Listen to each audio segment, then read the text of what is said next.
রমজান মাসে অল্প আমলে বেশি সওয়াব অর্জন করার অনেকগুলো সুযোগ আল্লাহ পাক রেখে দিয়েছেন। তার মধ্যে একটা হলো অন্যকে ইফতার করানো।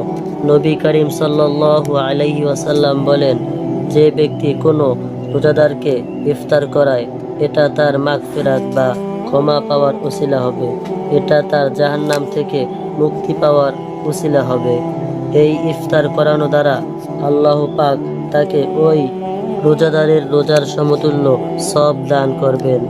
এতে ওই রোজাদারের সওয়াব কমানো হবে না। যিনি ইফতার করাবেন আল্লাহ পাক তাকে নিজের ভান্ডার থেকে ওই রোজাদারের রোজার সমপরিমাণ সওয়াব দান করবেন।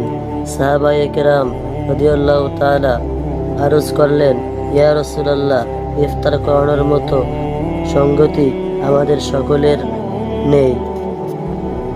নবী করিম সাল্লাল্লাহু আলাইহি ওয়াসাল্লাম বললেন, একটা খুরমা খাওয়ালে বা এক ডোব পানি পান করালে বা এক চুমুক দুধ পান করালেও এই সওয়াব পাওয়া যাবে। চিন্তা করে দেখুন, রমজানের একটা রোজার সওয়াব কত। কেউ যদি সারা জিন্দেগি নফল রোজা রাখে, একটা ফরজ রোজার সমতুল্য হয় না।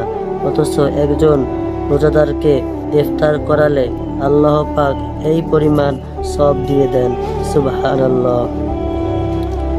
যে ব্যক্তি কোনো রোজাদারকে পান করাবে, আল্লাহ পাক এর বদলাতে কিয়ামতের ময়দানে আমার হাউজে কাউসার থেকে তাকে শরবত পান করাবেন।